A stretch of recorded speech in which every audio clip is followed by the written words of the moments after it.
today, who's going to talk about campaigning against populism.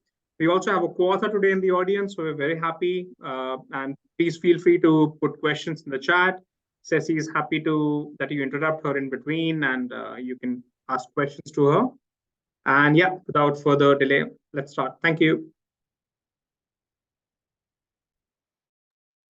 Hi, everyone. Thanks for having me. Again, one of my favorite seminar series here. Hello from all the way out in Los Angeles. I'm presenting work this joint with my lovely co-author, Julien Labonne, who is in the chat right now and happy to field questions. And importantly, much more awake than I am. So I think this is a key part of his contributions here today. I'm representing work on based on field experiment to see whether we can use the campaign tactics that populists use against them in these real life campaigns. So just to start out, oh man, let me make sure I did. Feel like now I should have checked on the advancing my slides part. Sorry, folks. I feel like after COVID, you would think I would know how to do the slides thing by now. Okay. So essentially, what this paper is motivated by the fact that we've seen a large rise in populism over the last few years, and some of them have actually been winning office, right? We've got Bolsonaro in Brazil, Duterte in the Philippines, Trump in the US. And while these populist politicians and parties come in sort of different flavors, there's sort of the anti-vax kind, there's the militant vaccinator kind, there's sort of different types of populists. They tend to have some similarities in the way that they structure their campaigns and the way that they communicate to voters, right? And in particular, what we find is that they have, the two things that they tend to have in common is that these populist politicians enjoy this very direct type of emotional connection to voters. And the other part that that we tend to see featured in their campaigns is this broad use of emotional appeals, right? So this sort of very either hearkening back to the past, this type of thing, and even when they articulate something that might look like a policy position, it's usually something like, this complex social policies that they try to, whittle down into something much more emotional and much more oversimplified in a way, right? Like think about build a wall, right? For something as complex as immigration, or drug wars of Duterte for something as complicated as like poverty and drug use. And so this is sort of the way that these are their campaign strategies and their campaign approaches. And we find that actually has quite a bit of appeal, right, across these different countries. And so why is this a problem? Well, this rise in populism is coming at a time when, if you think about it, our new forms of communication technology is actually making it easier for them to do these types of things, right? If you think about the new ways that people communicate with each other, I'm old, so I don't do the whole TikTok and whatnot and WhatsApp, but all of my RAs, that's entirely how they communicate with each other, right? And they're really changing the way that politicians can communicate with voters. And what we think this does is that it changes it in two general ways, right? Both in form and in content, right? For one, if you think about the fact that you can directly reach voters now as a politician, right? So this is, you can just tweet directly at voters. There's no need for, if you think about the media or journalists being a sort of intermediary between politicians and voters, now politicians don't need that anymore, right? You don't need journalistic standards to post a tweet, right? You can just communicate directly to your voters without worrying about how your message gets filtered through traditional media channels or fact-checked and those types of things, right? So that's sort of one way that it's different, the directness of the communication. The other is in the types of content that are now being emphasized because of this type of communication, right? So if you think about it, this is a place where emotional content tends to do a lot better than policy or informational content.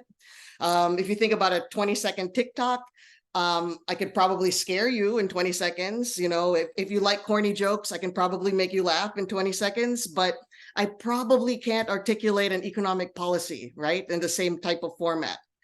And then the other piece of that is how this information is spread also contributes to that. The fact that the incentives to share and for things to for people to share your messages and your tweets and other types of things, it's all about going viral, right? So it's having very sort of shock factor or sensational types of things, rather than the idea of nuance and depth in a policy discussion, right? In fact, the idea of thinking about nuance and depth and social media in the same sentence, right, is a little bit funny to us, just because that format is all about these sort of short little sound bites.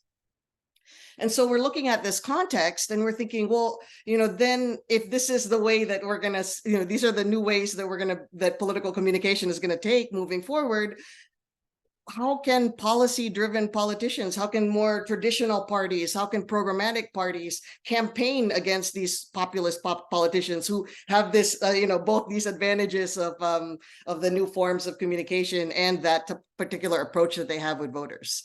And so what we wanted to find out in this experiment is, does this kind of direct connection with voters, does that work for policy messaging as well, right? So the idea of Trump reaching his supporters via tweet directly, can we replicate that sort of thing on a much larger scale with policy messaging? The other thing we wanted to know is whether we can, what about positive emotions, right? Like we tend to think of populists as specializing in negative emotions, right? Scaring people, immigrants are coming for your jobs kind of thing. Drug addicts are taking over the streets. But can we, is there a way that positive emotions and not just negative ones can work for policy as well?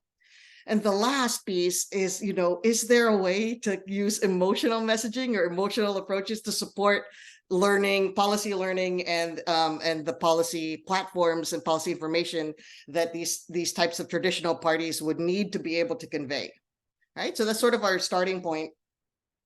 And what we do is we partnered with a major opposition political party in the Philippines.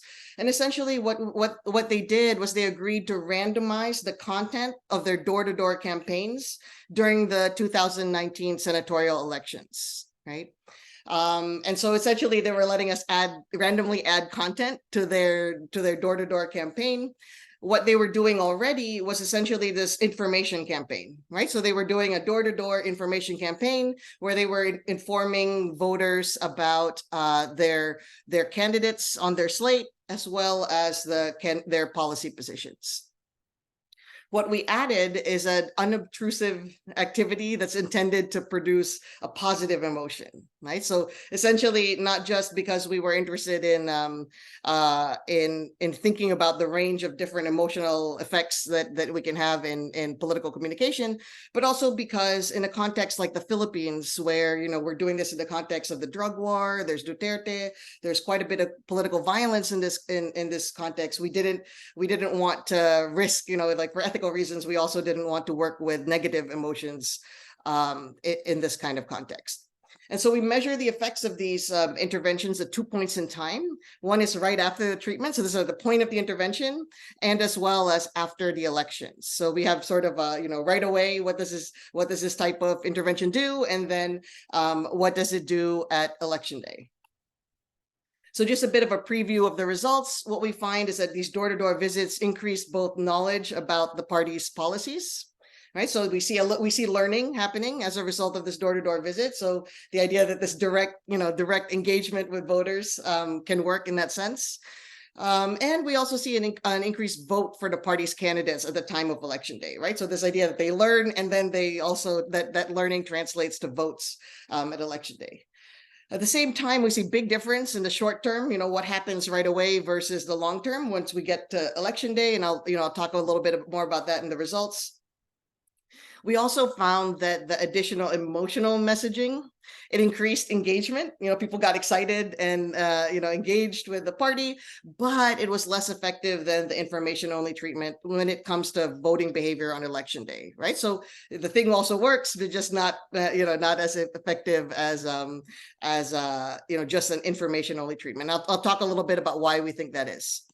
We also found that, sort of consistent with the idea that we're able to transmit this sort of policy information, this information about these parties, we find that the messages were most effective with voters who were either uninformed, right? So they just didn't know anything, or uncertain at baseline, like they just weren't sure who they were supporting. As well as those who did not already have a strong sort of prior, support for Duterte, right? So this idea that you can imagine, this would be sort of, if you think about with MAGA Republicans, they would probably be least, the most resistant to an information treatment, right? And so we're seeing a bit of that as well here. Sorry, I realize I'm not looking at the chat. Julien, just stop me if I need to look at anything on there, okay? All right. So a bit of an outline. I'm just going to go over just a little bit about what's happening in the Philippines. I'll tell you just enough so that it'll make sense, hopefully. And then I'll get right into the experiment as well as our results.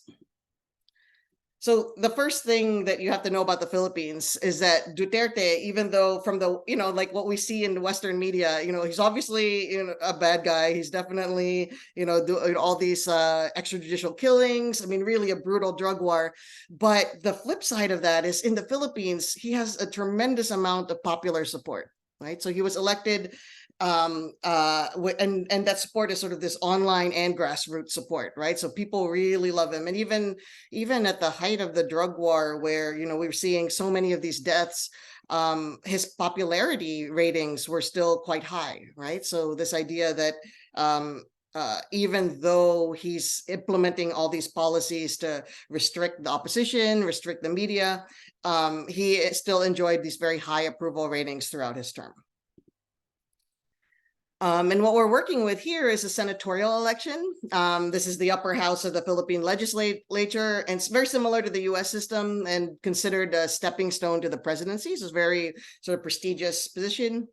We've got 24 senators that are all elected at large, right? So this is again key to our experiment, right? We wanted something with a national constituency, just so we can look at randomizing effects within one small area without affecting the overall results of the elections, right? So we could sort of experiment without outright intervening in what would be the outcomes.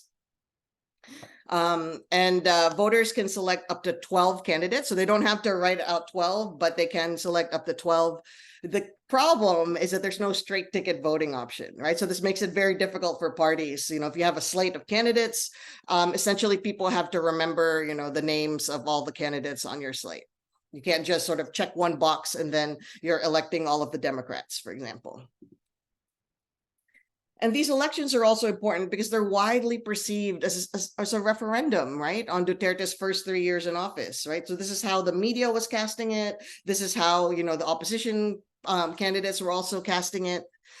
And this was a highly contested election. We also see Duterte organizing his own slate of senatorial candidates. He had a slate of 13, which, we're like, okay, voters can put up to 12, man. So, there's something funny going on with that math that of the ones he's endorsing. But, so it is. He's got 13 on his slate that he's endorsing. While the Liberal Party ran a slate of 8 candidates, right? And so the Liberal Party is the party that we're working with. And essentially, these 8 candidates were the ones that were featured in these door-to-door campaigns. So before I get started, I told you there's a little bit about the Philippines you need to know for this to make sense. A little bit about what in-person campaign activities look like. This is a place where, unfortunately, you're much more likely to see politicians doing a song and dance routine than they are to articulate a policy platform, right? So there's not a whole lot of policy content in campaigns in the Philippines. Usually in campaign activities are, this type of thing where there's a little bit of karaoke, there might be some movie star or two, lots of dancing. The other thing that happens at these in-person campaign activities, actually there's a great picture here. You can see this is former Senator Bong Revilla. He's engaging in the 2 most common things that politicians do in in-person rallies. And that's 1, taking selfies with voters. And 2, if you see at the bottom, that envelope, he is handing out envelopes of money, right? So this is vote buying, straight up vote buying. And as you can tell, he doesn't seem particularly concerned that everybody can see him handing out the envelopes of money. Or that there's people around taking pictures, right? So this idea that usually this type of in-person interaction with voters is not to, you're not there to tell them about your policies. You're there to take the selfies, give them some money, maybe do a dance routine. So this is the context that we're working in, right? So we already feel a little bit like it's a bit of an uphill battle for a policy-oriented party to begin with in this context. But we wanted to see whether these new methods can, sort of a new campaign technology, can essentially work to get people to care and to pay attention. And so the Liberal Party's new campaign, and so this is something that they were doing already, but this was not, they were doing this already before we were working with them. But essentially what they launched is something called Project Makinig, right? Which means listen. And they did this at the end of 2018, which I have to say for a Philippine party is like, that's some advanced planning for future elections here. And essentially they had this small army of volunteers that were having all of these in-person conversations with voters. And the idea was that the information that they used from these conversations was used to identify and communicate party platforms and priorities, right? And then they turned this into this really extensive door-to-door campaign to introduce the party's candidates and platforms in the months leading up to the elections, right? And as I mentioned, this is a relatively new campaign technology in the Philippines, right? Like door-to-door campaigns might be kind of, normal in a lot of other countries. I think they have them in India and in the US, of course, but in the Philippines, usually as any kind of sort of direct interaction with voters would involve either the, taking selfies and handing out money and that sort of thing, right? So this is a very different type of campaign in a lot of ways. And in terms of our field experiment, the treatments were designed to test the following hypotheses, right? First of all, we wanted to see if we could use face-to-face campaigning for programmatic purposes, right? In a context where what voters might be expecting is an envelope of money. And we wanted to know about whether we could trigger positive emotion to basically increase the effectiveness or the uptake and learning of these policy messages, right? And again, as I mentioned, given the high levels of polarization in the Philippines, the fact that, in some areas there's still a tradition of election violence, we restricted our treatment to just positive emotions, right? And the experiment was designed to be very small scale with, and the idea is that we were, because we were working with the Senate race precisely because of their national constituency, because we didn't want to, affect overall election outcomes. In terms of the field experiment, so the standard door-to-door campaign involves just a script to introduce their candidates and their platforms, right? And then they gave the voters two, what they call in the Philippines, leave-behinds, right? These are sort of giveaways. They give what it's called the Código, which is essentially a voting guide. Remember that there's no, straight ticket voting. So essentially there's a little piece of paper with the names of all the candidates on the slate. And they gave out a calendar. And the calendar is actually a super normal thing to hand out in Philippine politics. So if you go to any, if you're in a Philippine village and you go to somebody's house, they'll usually have calendars on the wall, right in front. It'll usually be like one calendar with is from the agricultural company, the seed company. There'll be a calendar with, the planting schedules. There'll be a calendar with Jesus on it, right?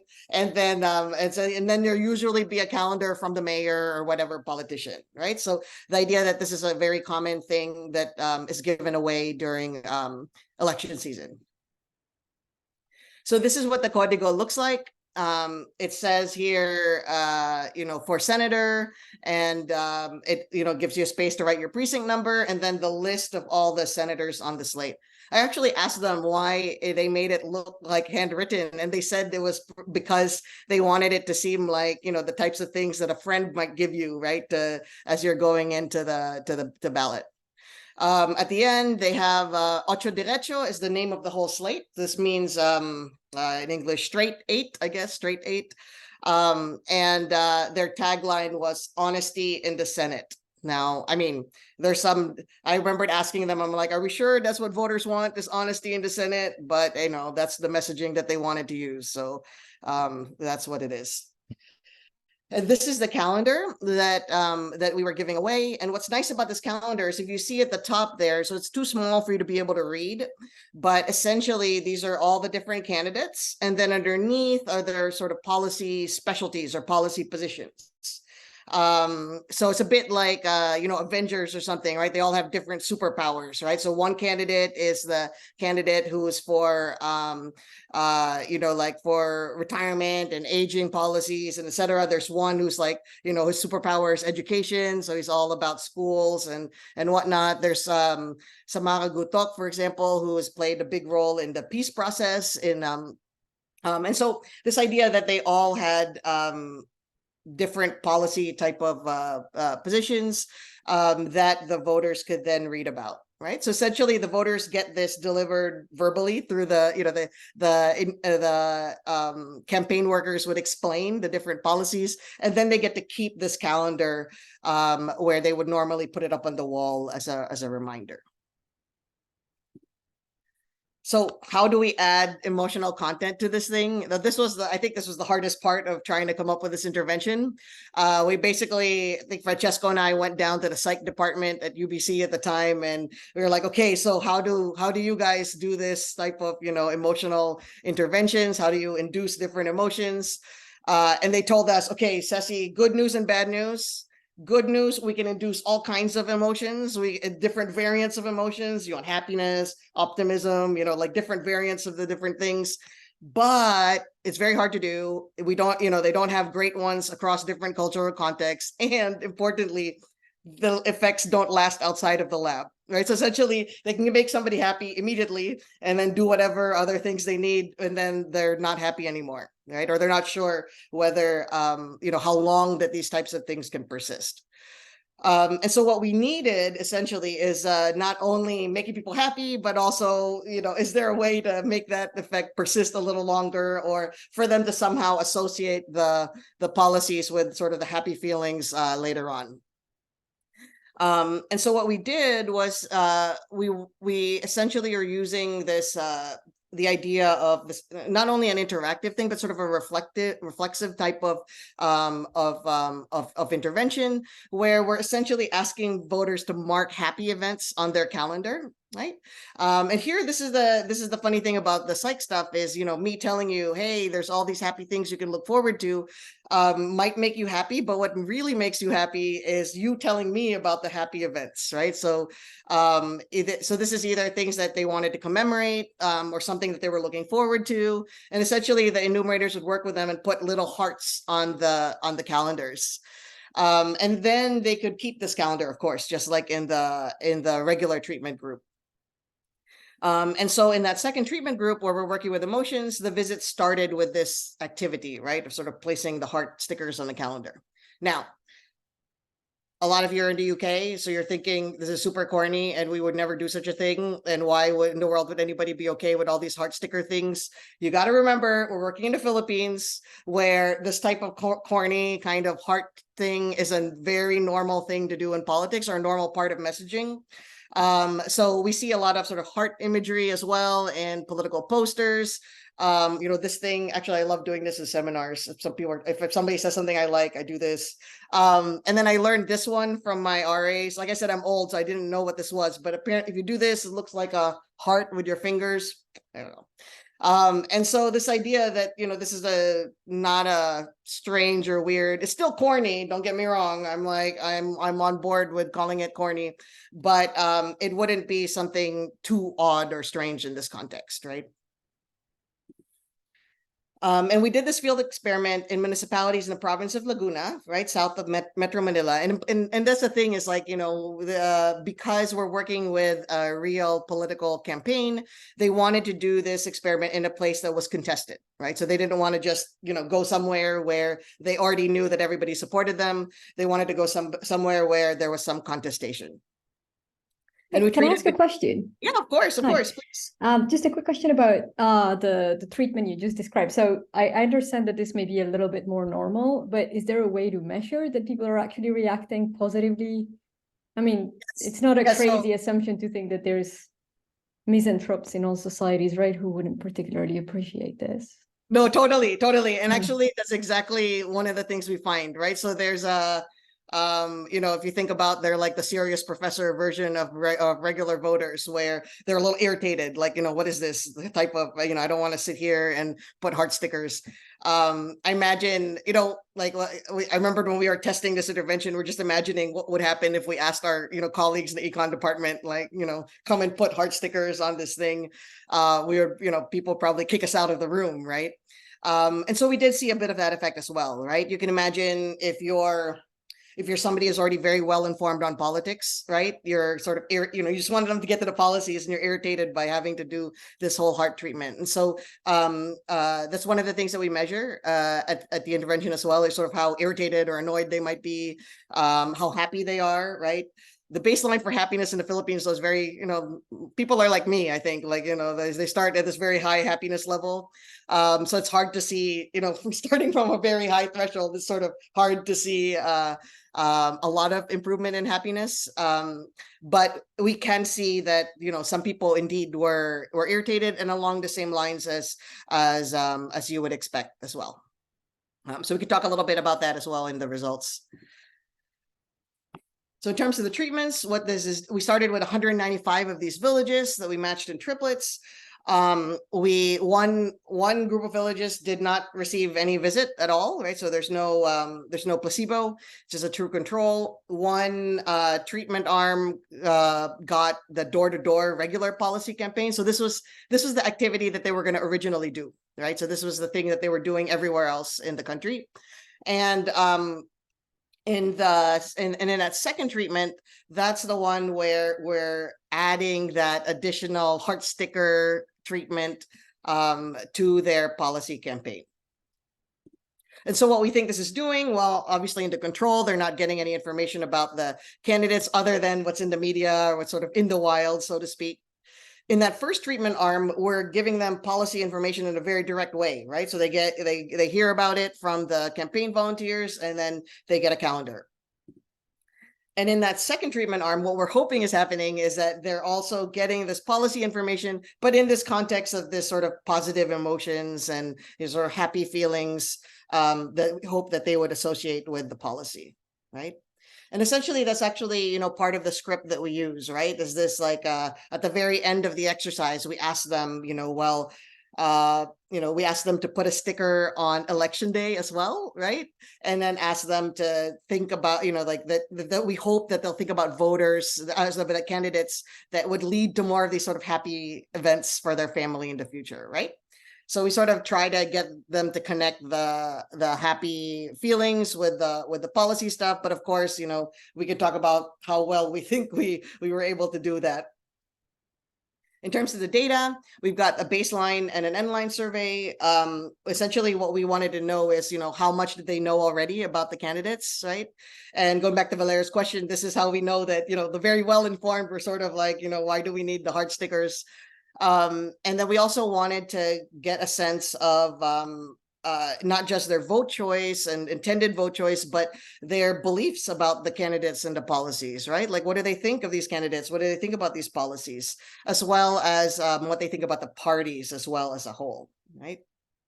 And then for the two treatment arms, we also have data from the campaign itself. So at the point of the intervention, we have data on whether the individual shared their phone numbers with the campaign, the idea that they wanted to stay connected or volunteer, as well as a number of ocho derecho candidates that they plan to vote for, right? So essentially what we're doing is we're able to estimate the effects of the interventions at these 2 points of time, right? So we're looking at right after the election, we can compare, the emotions treatment and the policy only treatment. And then after the elections, we can compare across all three groups, right? And so what we're looking at is essentially we're looking at the individual level in a village. We're looking at whether, whether or not they change their vote choice, their attitudes about the parties. We have the slate of outcome variables as a result of the different treatments that they might have received. All right, so we're looking at individuals within villages at this point. So the first thing we find is that this sort of direct, communication can work even in even in places where policies aren't a normal feature of campaigns, and in a place where, where like the direct type of interventions that people do with voters are usually things like vote buying. And so what we find is that just door-to-door visits get increase the vote for ocho derecho candidates. And essentially, this is something that we find at N-line. So this is like actual, vote, or sorry, reported actual vote rather than intended vote choice. We also find that the door-to-door visits increase voters' knowledge about ocho derecho, and this is where we're thinking about, if we're seeing people increasing their support for the party, what's that mechanism, right? And so there's evidence that at least one thing that's going on is that they're learning more about the policies and learning more about the party as a result of the intervention. Right. So here, what we see is that first panel of results is whether just their knowledge and whether they know about the party, as well as the number of candidates that they report being familiar with or knowing anything about.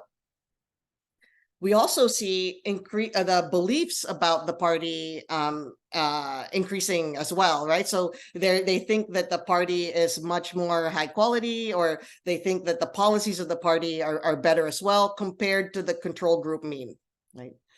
And what's nice is that we also see that the beliefs tighten, right? So they're also more sure about how they feel about the party, right?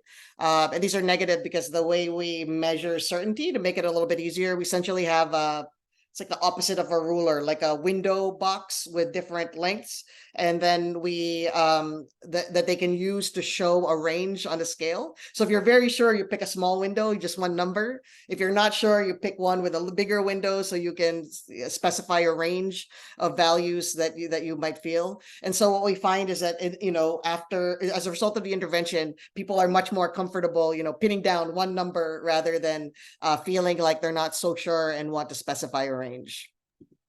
Can I ask have a a question? Yeah, sure, please. Maybe Ada, go ahead. So I have clarification question about like the previous slide, not this one, but the one Sure. before that, like even one before that. Yeah. Sure. Can you tell me about the control means? What does it mean for control mean to be 0.65 and 1.30? Yeah, so those are just the number of candidates that they would vote for. So essentially, these are not. I mean, this is the sad news about this poor party, right? I should have told you guys at the start. They ended up not getting any candidates elected. So there's only like 1.3 candidates that they would be willing to vote for example. And then we're increasing that by almost half a candidate. Does that make sense? Yeah, but what about 0.65? That's that's the likelihood of voting for ocho candidate. for it. Okay, yeah. All right, thank you. I had a similar question as well. I was thinking of the experimental demand effects. So you said these are competitive places, but already 65% are saying they want to vote for this guy. So it doesn't look like it's very competitive. So it signals experimental demand effects. That you mean at the point of the intervention, you mean? Yes, yeah. Yeah, so I think one thing we can think about too is that so let me think. We have a number of different ways of dealing with that, just because for example, that's actually one thing that we worried about quite a lot with emotional treatment, right? Apurav is like you're just sort of hanging out and having fun with this enumerator, and then you subsequently want to vote for the candidate. But the nice thing is we have baseline data to sort of get a sense of what that looked like before we even showed up with the thing. So that's sort of our main way of doing that. And I'll talk a little bit about what we try to do between the two treatment groups, because we think actually that's the harder thing, right? Is the one with the emotions treatment, just because we've got baseline data to sort of make, to sort of reassure us about that it's not just all experiment or demand effects happening there. But yes, absolutely. I think that's a big concern every time we're doing these types of interventions. And then in terms of the emotional messaging, actually perfect segue into it is what we find is that emotions are much more powerful immediately. So at the point of, so again, this is the point at the point of the intervention, and this is where we can only compare the two treatment arms with each other, right? As we measure it at right after the intervention. And so this is the number of ocho candidates that respondents say they plan to vote for, right? So they're willing to vote for. And we see that compared to the mean in the first treatment group with the policy only message, that second treatment group, they're willing to vote for 0.12 candidates more than in the policy only treatment, right? And again, Aprav, this is what this is where our worry was, is like, is it just a matter of sort of happiness with the intervention? We tried to sort of get a sense of it with the time that they took with the intervention, but the problem is things like the number of hearts also, like that could also be more happy, like sort of a stronger happy treatment rather than just sort of this extra time with the enumerator. So it's a little trickier to be able to pull those two things apart. And then, but the downside to the emotional treatment is that in the long run, the treatment with only policy information is more effective, right? So, it's not, in general, overall, nothing bad happens if you add the emotional content. But let's say, if the party had asked us to give a policy recommendation, right? Like what should we do in this thing? We say, you know what, just do the policy only, right? You can, it's not, you can save some effort on just doing your policy messaging. You don't necessarily have to do the emotional bit of treatment.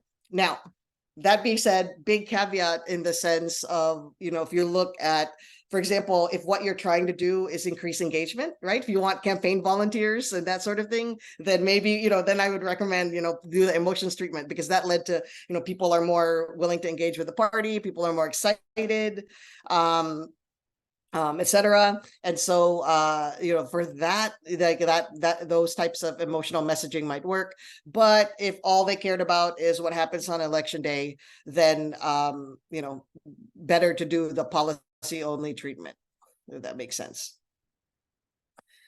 We also show that there's no effects on vote for the other parties, right? So there's not like, and it looks like it was taking, and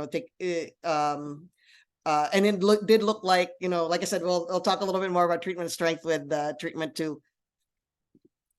Because that's where you might imagine information having a sort of regular, like a more predictable effect, and then the emotions treatment having lots of heterogeneity in the way that people are responding to it. So it's a more complicated treatment as well. So what do we think is happening with this emotions treatment? Well, first thing is that, as I just said, it increases engagement, right? People are excited, they're more, they're more likely to provide their phone number to a campaign, which I think, is a pretty big, is a pretty big thing. Like, I feel like I would never give my contact information to, politician or NGO or any people asking for donations and things like that. But we see an increase in that in the second treatment group with emotions. And then we also see them, with a number of hearts. This is just a check for the intervention that, people were indeed, doing the activity, at least to the tune of, on average, a couple of these heart stickers. There's some evidence that engagement lasts even after the intervention, right? So, like I said, before I get to these like heterogeneous results, it's not that there's no long-term effect of the emotions piece at all. In fact, what's really nice is that, remember I told you that, people usually put up these calendars on the wall. At the end line, enumerators actually saw the calendars often in people's houses. It's kind of nice. Like I always said, we're not aiming to replace the Jesus calendar. We just want to be next to the Jesus calendar. We want to be one of the 3 or 4 calendars that they have in their house. And we see that that's indeed the case. Like I said, and they're also more likely to remember, right? So they remembered that these things happened, that the visit happened, and that they put the calendar on the wall as well. So in terms of these potential mechanisms, right? So then we're thinking, okay, what do we think is happening? What's with these treatments? Well, one thing that we can see pretty clearly is that they at least partially work through learning, right, and policy information, because we see that respondents in the treatment groups knew much more, right, about the different policies of the party and the candidates. As well, and they also have improved perceptions, right? So they're also more likely to think that they're high quality, but there's no strong difference of differential effects between T1 and T2, right? So you can learn from both, but there's no sort of learning bonus from the emotional treatment, right? And so if what we were thinking is that emotions can somehow help people learn better, we don't find evidence for that. There's no evidence that, making people happy right before the policy event makes them learn better, right? So, no need to go buy donuts for the students before the exam, right? There's no, happiness doesn't necessarily mean they're gonna learn better. We also see some evidence that the treatments made voters less reliant on external influences on vote choice, right? So this is also something that we think is consistent with this idea of learning and tightening of beliefs. And so we have results that show that they're less likely to place weight and influence on if you think about a module where people ask what's important for them when deciding what to vote. They're less likely to say that opinion of their family and friends matters, and they're less likely to say that vote buying and these other types of clientelistic things matter. And then both treatments, like as I mentioned, in terms of those mechanisms, we see voter knowledge go increasing and again that improved beliefs as well as tightening of beliefs as well. Right. So this is just showing you so essentially a very similar table as before, but just across the different groups. And then this is the result showing that there's a reduction in the outside influences when deciding who to vote for. Right. And so here, they're just less likely to say that family is something that's important to them in deciding their vote choice, and less likely to say that vote buying is an important thing for them when thinking about their vote. We can also rule out alternative mechanisms. So we can rule out that there's no differential campaign participation, right? So it's not that, somebody came to your door and then now you want to go and do a lot of electoral activities subsequently. We don't see an increase in political conversations or discussions. Actually, I was a little disappointed in that one. I feel like as a networks person, I would have loved it. We're also seeing it spread through conversations and that sort of thing, but we don't see any evidence of that. And we don't see any changes in sort of the fundamental types of candidate traits that they think are important, right? So we're not changing their view on what makes a good candidate, if that makes sense. But what we're doing is just giving them information about the candidates that they might not have known about. So given these high levels of polarization, and again, I was sort of hinting at this before, that we saw lots more variation in how people responded to this emotional treatment. We want to think about what types of voters are more likely to respond to the treatments, right? Is it the ones that are very pro Duterte, right? Like, if you're imagining doing a policy campaign, is it going to be the MAGA Republicans? Is it going to be the Democrats? Or is it going to be people in the middle, right? Either they're not, they don't feel very strongly, or maybe they just aren't very well informed, right? Like they don't watch the news, they don't read political information online. So our main challenge here is, how do we identify these various groups, right? Again, we're working in a context where there's no regular parties, so we can't just, I always joke with my American politics colleagues, right? There's like, it's super easy for them. There's like Democrats, Republicans, there's a voter registrations that help you identify all these groups, but we don't have anything like that in the Philippines. The other thing is that asking directly about support for Duterte is difficult. Again, it's a little more sensitive, and because his whole, so much of his campaign is about fear and scaring people, that when we were trying to pilot different modules of getting support, like getting census support, it was very, very difficult to do.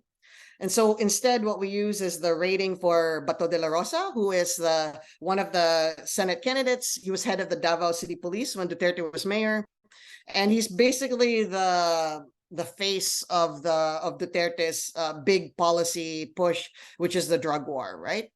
And he's also very, very connected to Duterte in the sense that Duterte actually instructed him to run for Senate. And I don't mean this like, encouraged or whatever. No, when they interviewed him to ask him, why are you running for Senate? The guy said, Duterte told me to run for Senate. And so I guess nobody briefed him that he's supposed to say, he wants to serve his country or he wants to like do good things.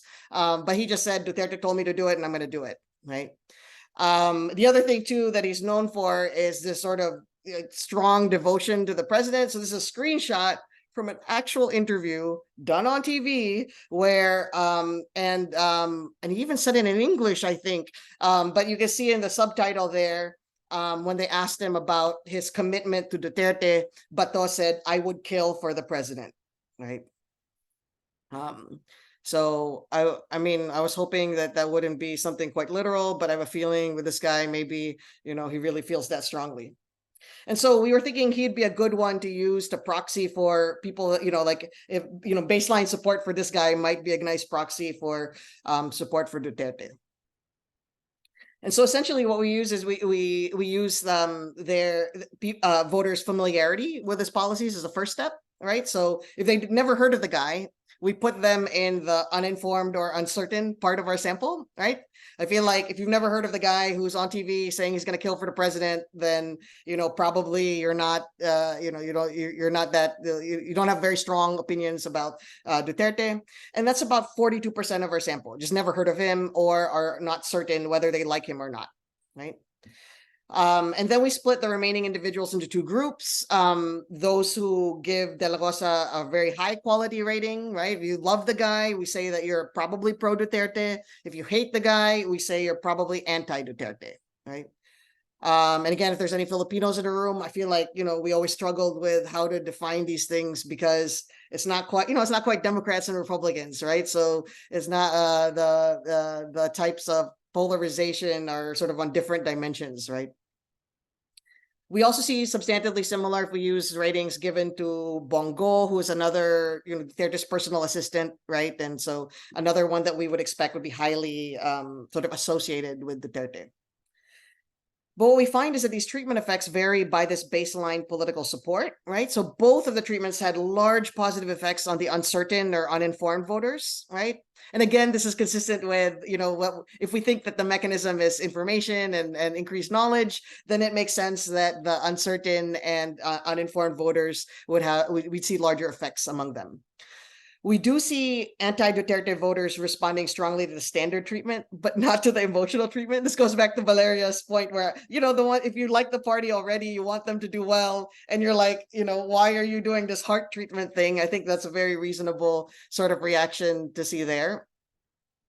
And then other than some effects on learning, neither treatment had an effect on pro-Duterte voters, right? So there's no sort of vote change or vote choice effect.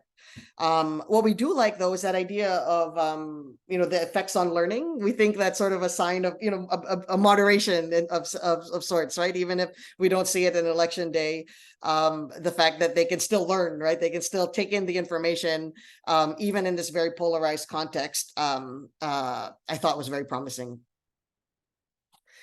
So essentially what we're trying to do here is we wanted to not just evaluate this door-to-door policy campaign that the opposition party was conducting, right? So this is, if you think about it, this is an election dominated by Duterte-backed candidates. And again, as I mentioned, they actually were not able to elect any of their candidates from their slate, right? So none of them made it into the Senate. So they already had a bit of an uphill battle in that sense. But we wanted to be able to use this as a context to test the effectiveness of door-to-door policy campaigning in a context like the Philippines, where policies are not a normal feature of campaigns. as well as what the effects are of adding sort of emotional content to see whether we can increase engagement and increase learning and that sort of thing. And what we find is that these door-to-door visits providing information increase both knowledge about and vote for the party's candidates, right? So they're very effective in that sense, even in a context where we might not necessarily expect door-to-door policy campaigning to matter, right, or to have an effect. We also find that emotional content in campaigns are a really effective way to foster engagement, right? So people get excited, people get engaged, they'll give their phone number, they might volunteer, but we don't see this translating to long-term changes in political behavior.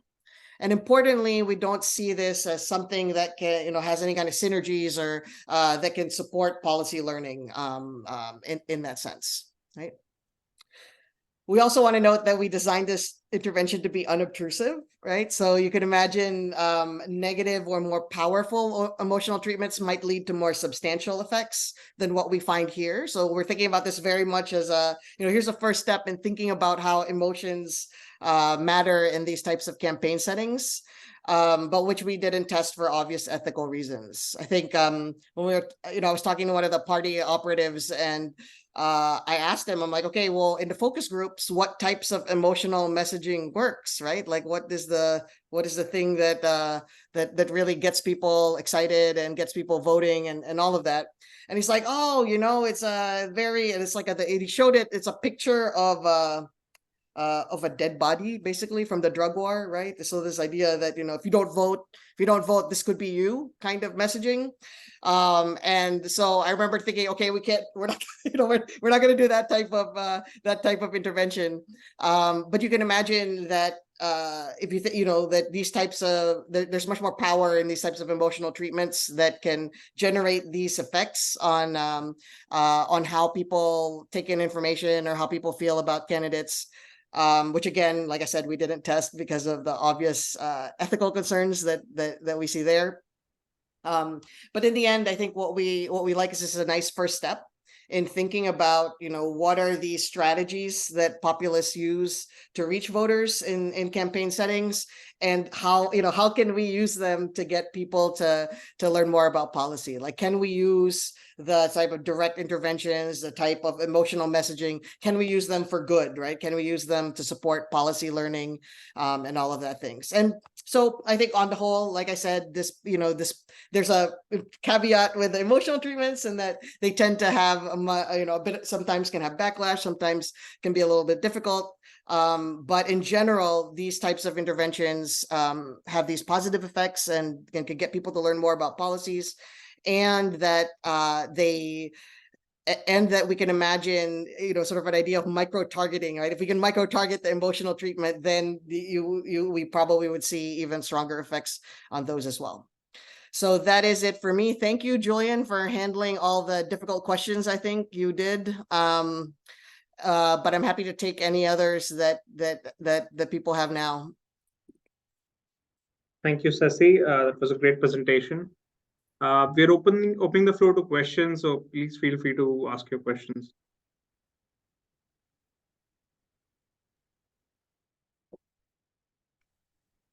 Yeah, Mateo, go ahead. Yes, thank you. First of all, Cesi, I was wondering whether you have done back of the envelope calculations of how cost effective this intervention is compared to, say, obviously vote buying would be relevant here, but also other types of campaigning may be less costly, less intensive, No, that's a great question. Intensive. Yeah, that's a great question. So we didn't do that type of comparison here. But in a different campaign, we actually did a bit of back of an envelope to see what's more cost effective. And so that was just a much more simple, it was information only treatment. But what we found is that even though information was working to, increase in the villages where we were doing the information campaign, was increasing votes by like 3 percentage points or something like that. But even though that was effective, that the vote buying was still more cost effective, in the sense that if you think about information and policy campaigns, it only works if people like the policy and the information. So there's sort of this natural limitation to it. But we found that even if we assume that politicians can micro-target the messaging to the people who will like it, right? So they tell people like me that, they're going to fund universities and childcare and those type of things. And then they'll tell the students that they're going to cancel student loans. So even if we assume that they can do that vote buying is still a more cost-effective strategy. Just that our thinking with why we were thinking about trying to combine it with emotional messaging is like, how can we close that gap, right, with something that's what we find to be more compatible with policy and programs in a way that vote buying is really hard to sell, right, as a sort of complement to policy-based campaigning. But yes, in general, I think the answer is this stuff works, but the most effective thing in these settings, and probably why, if you think about inequilibrium, that's what we see is vote buying and clientelism. That's probably also why that's the case. But the sort of upside of it that for me, being Filipino, seeing it, is that the idea that we can still get this to matter, right? Even in these types of settings, that there's still and in that difference, I actually thought it was a very, people were like, oh, it's bad news, vote buying is more cost effective. And I'm like, no, because that difference isn't so big, in terms of the cost effectiveness. So you could imagine different campaign technologies to make the cost of providing the policy information cheaper, right? So, you can shout it out, I guess, with a, with a microphone. You can, but it suggests a role for media, NGOs, etc., to be able to provide this type of policy information, or to sort of reduce those costs. And so for me, I actually thought it was a very positive thing, right? That the difference wasn't so big, not just that there was one.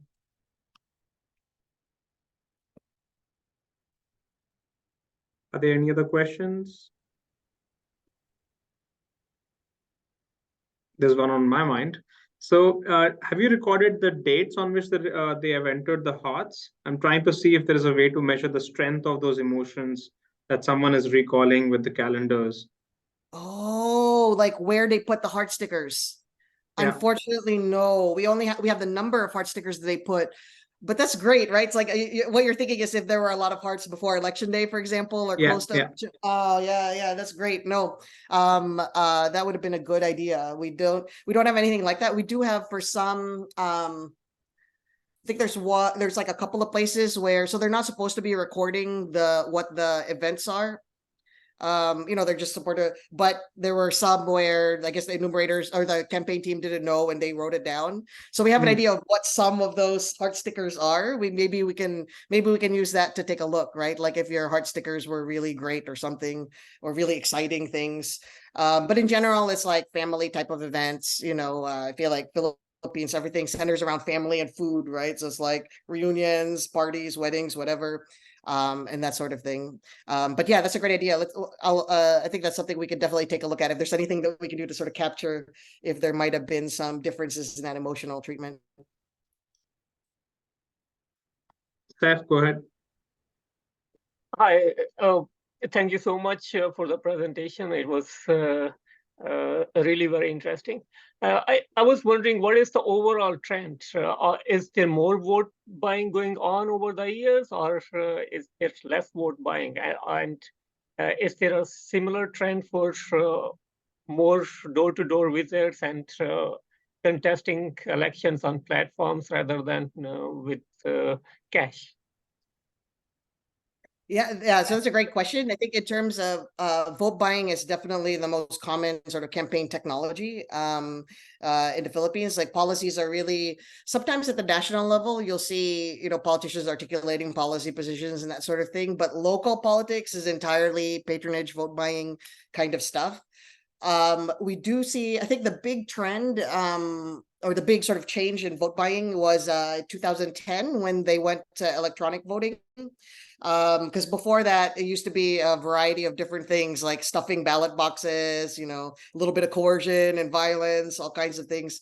But once they sort of removed the wholesale ability to do fraud, post 2010, we saw a lot more vote buying, a lot more sort of just direct campaign interventions, both vote buying and or coercion, unfortunately, right? So I think that was the big change in the patterns, was the move to electronic voting that took away that sort of wholesale option. And so now it's very retail, right? A very like individualized, very relational type of campaigning that happens. And in vote buying, I think we don't normally see a lot of changes and drops. They have done some successful campaigns to combat it.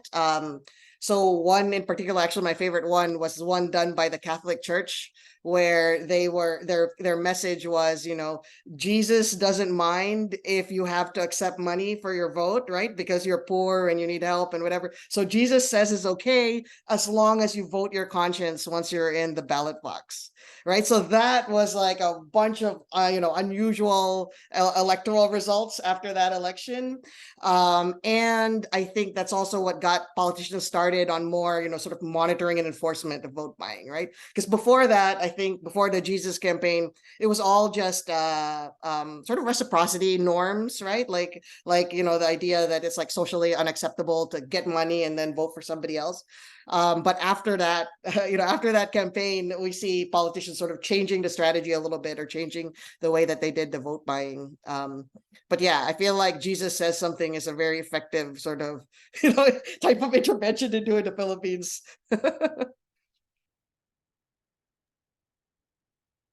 So looking at the time, I'll stop the recording, and yeah.